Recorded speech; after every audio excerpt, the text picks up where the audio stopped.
brought you by Silver Pumps and Motors. Top quality और consistent performance के लिए सिर्फ सिल्वर पंप्स नाम याद रखना। పంచాయతీరాజ్ మరియు గ్రామీణ అభివృద్ధి శాఖకు ఈ బడ్జెట్లో 31,605 కోట్ల రూపాయలు ప్రతిపాదిస్తున్నాం. రాష్ట్రంలోని రెసిడెన్షియల్ పాఠశాల విద్యార్థుల ఆరోగ్యం, సంక్షేమం, భద్రతను మెరుగుపరిచేందుకు, పాఠశాల పనితీరులోని లోపాలను గుర్తించేందుకు మహిళా ఐఏఎస్ అధికారులు వాటిని సందర్శించి రాత్రిపూట బస చేసేలా ఆదేశాలు ఇచ్చాం.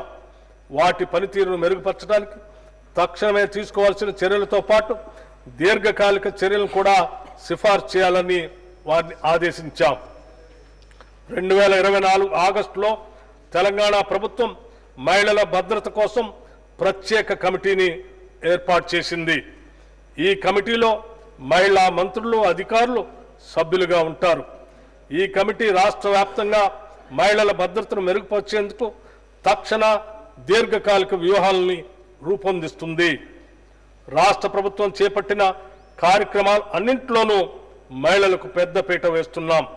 వారి ప్రగతిని దృష్టిలో పెట్టుకొని సంక్షేమ పథకాలన్నింటిలోనూ మహిళల ప్రాధాన్యతను పెంచుతున్నాం.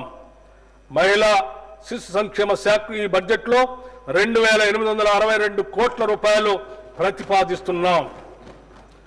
షెడ్యూల్ కులాలు మరియు షెడ్యూల్ తెగల అభివృద్ధి కోసం తెలంగాణ రాష్ట్రంలో సామాజిక న్యాయం మరియు సమాన అభివృద్ధి పట్ల నిబద్ధతను నిలుపుకునేలా షెడ్యూల్ కులాల ఉపవర్గీకరణ చట్టం చారిత్రాత్మక మైలురాయిగా నిలిచిపోనుంది. తాము ఎన్నాళ్లుగానో ఎదురు చూస్తున్న సమాన హక్కులు, అవకాశాలు దక్కి తమ జీవితాల్లో మార్పు వస్తుందని నమ్మిన వారికి ఇది ఒక వెలుగు రేఖ. ఎస్సీ కులాల ఉపవర్గీకరణ డిమాండ్ చాలా సంవత్సరాలుగా ఉంది.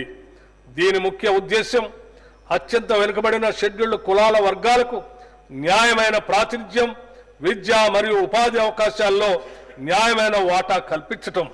2024 ఆగస్టు 1న సుప్రీంకోర్టు పంజాబ్ రాష్ట్రం వర్సెస్ దవిందర్ సింగ్ కేసులో ఇచ్చిన చారిత్రాత్మక తీర్పు ఈ సంస్కరణకు న్యాయపరమైన మార్గదర్శకంగా నిలిచింది.